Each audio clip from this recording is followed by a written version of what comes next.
saw my last video, you'll remember that I mentioned these next few videos are going to be on the Duramax, and that's because we have quite a bit planned for that. Now, this is going to be the first video. We're doing kind of a bit of a build on it. I have a rough country 6-inch lift sitting on the floor over there. I have wheels and tires coming from California, hopefully here end of this week. Rock lights, power steps, all that. So that is what's going on in this video. We're gonna start doing that. Don't know how far we're gonna get in this video, but hopefully get at least the suspension torn out of it. Also undercoating the frame while it's all apart. So like I said, rough country lift sitting here. There's shocks, airbag spacers for the back, I have power steps, hardware. In this box from Rock Auto, I have a new upper control arm for the one side, new ball joint tie rod ends, inner and outer tie rods. And then somewhere in here I also have the rock lights. So I have quite a bit planned for this. The worst part about doing a lift in one of these trucks is the fact that it's torsion bar front end. So you need to undo the torsion bars and the torsion keys and get them out of the control arms, and that's not too fun, even on a fairly new truck. Now this truck has over 300,000 kilometers and it's a little rusty underneath, so I know I'm going to be under there fighting for a while. So I'm not even going to bother filming that. I will start filming once I get all the torsion bars set up out of the truck and taken apart.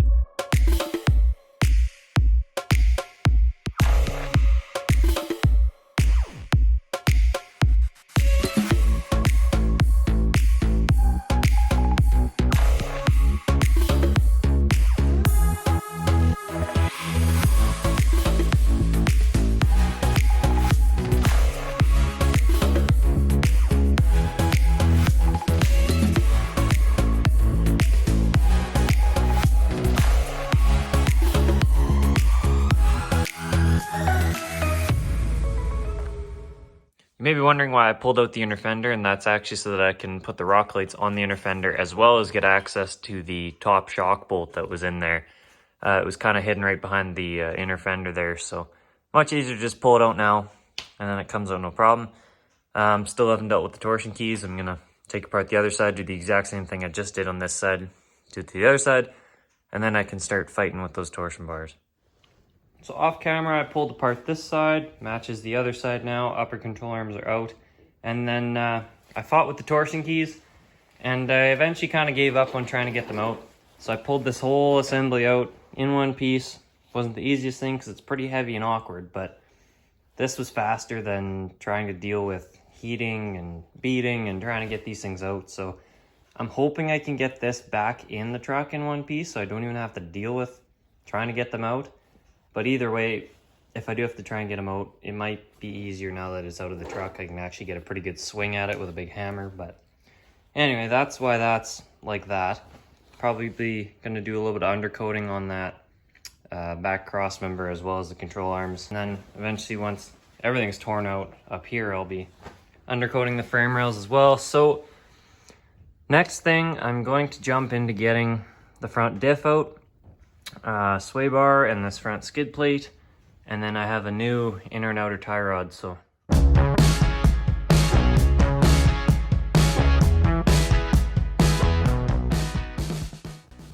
did manage to get this differential out here. I was struggling a bit because I'm used to the half tons where you can just pull it straight out and it comes out no problem, but on these HD trucks apparently you have to actually do the cutting right there on the lower control arm pocket in order to have room to drop that front of the diff down. And I did not know that, so I took all the bolts out and I was trying to get the thing out and it wouldn't come out. So then I actually read the instructions and it said, yeah, you have to cut it. So anyway, diff is out and that's cut, which is perfect. Needed to get done anyway. Just cut that with a Sawzall, went real quick. So the last thing that I need to do for disassembly, I need to pull these bump stops off because they go on the new control arm crossmember from Rough Country, and I can actually leave the sway bar in because it has longer links rather than the spacers on the bar. So pull these bump stops off, and then I'm gonna start going over the whole frame with a wire wheel, cleaning it up, getting all the loose stuff off, and cleaning it up so that I can spray some undercoating on it.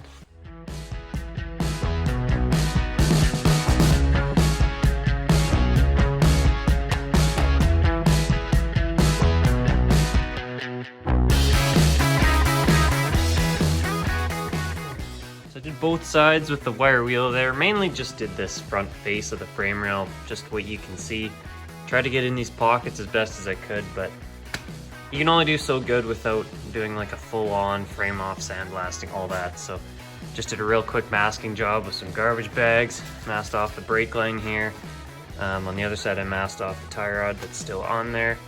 And then, yeah, blew it off with some compressed air and masked off that sticker under there, hoping it's gonna stay when I peel the masking off, but we'll have to see. So I think I'm ready to start undercoating. I'll do a few layers and hopefully it lays on there pretty decent.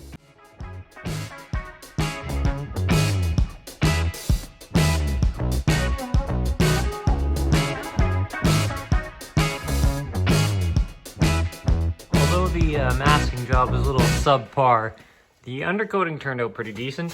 It's a decent texture. It's just the cheap Dominion stuff in the cans. Nothing too crazy, but it lays on there decent. It dries at a decent speed, and it seems to protect it decently as well, and stick to not totally clean surfaces. Like as you can see, or as you could see in the prior clip, the frame was not 100% perfect. It was just, it's rusty, and then you go over it with the wire wheel and it's still not 100%, but it sticks decent. And this sticker turned out all right. The masking tape did pull off a couple spots like over here, but I don't know, looks all right, because you're only gonna be seeing it from like this far away, so looks all right. Next, I think I might go ahead and paint the bottom side of the transmission crossmember and then the torsion bar crossmember as well. And then probably have to do the trimming on the front diff, and then I can probably start putting crossmembers into the front end of this thing. And off camera, I wire wheeled the transmission crossmember as well as the torsion bar crossmember, just on the bottom anyway. And the back half of the torsion bars that you can see, that's just drying right now, so that can go on tomorrow probably. And then I also cut off the top mount of the diff, and then I shaved down these fins that you're supposed to do in order to clear the frame. So next thing, I should be able to start putting cross members and diff drop brackets in there, and then hopefully I can actually get this diff in there tonight.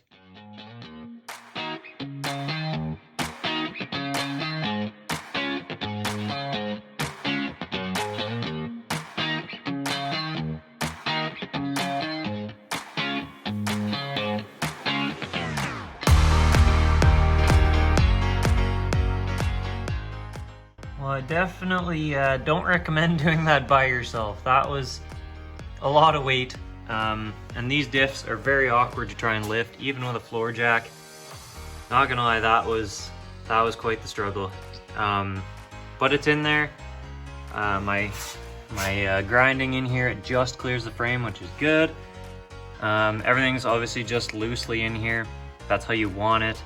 Once control arms and everything are in, that's when you can start tightening stuff. But for now, diff is in, both the cross members are in, which is a good stopping point for tonight.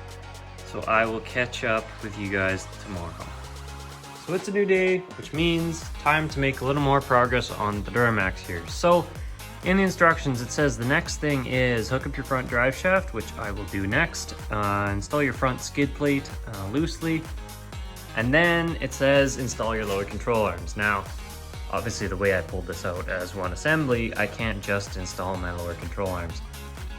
Which means I will be mocking up the torsion bar crossmember drop brackets on the frame and drilling the 2 holes per side to mount those up so that I can mount the crossmember in and the control arms in at the same time. And now, the way from factory, the bars are on top of the tranny crossmember, hence why I had to pull that out. Now, since it's going to be dropped, the crossmember is actually above the bars, so I'm going to have to put the crossmember in before I can put the bars and the control arms in. So, long way of saying, drive shaft, skid plate, crossmember, drill holes.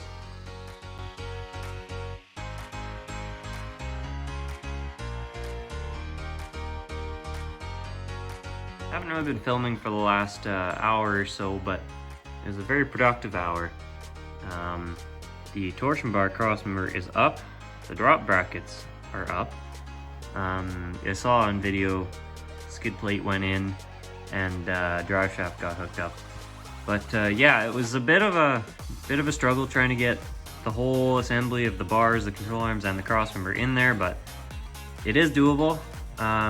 I just put that end up on a floor jack, and then one at a time lifted these up so I could get the front pocket in and bolted in, and then slowly lifted up the back.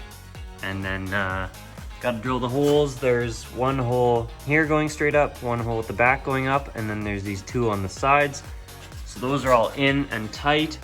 And then transmission crossmember right there, you can see, is also in.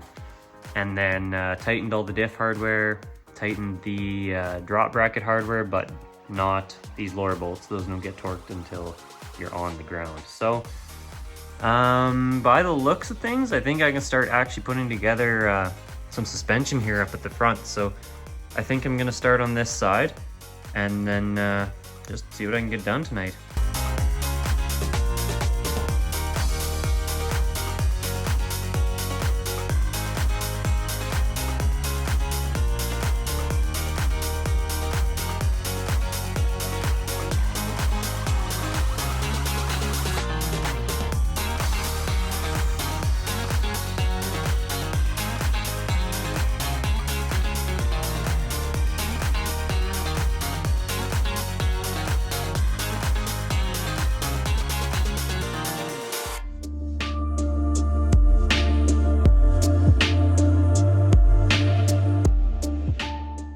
Coming into this side, you saw put on the new inner and outer tie rod, the new upper control arm, put in the new lower ball joint. I actually installed it upside down like I usually do, and then I took it out, flipped it around, put it in the right way.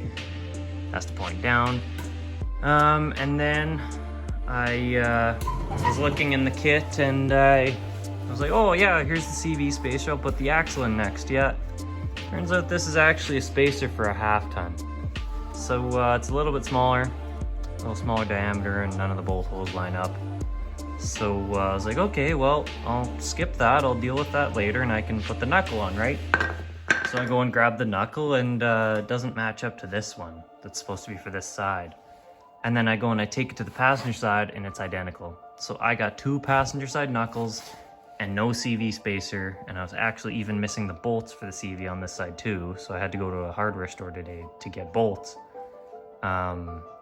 So yeah, that's where I'm at. I have two passenger side knuckles, no driver side knuckle, no CV spacer, which means I can't put any of this together, and it's gonna be pretty tough to find anything locally. So I think I'm going to end this video here.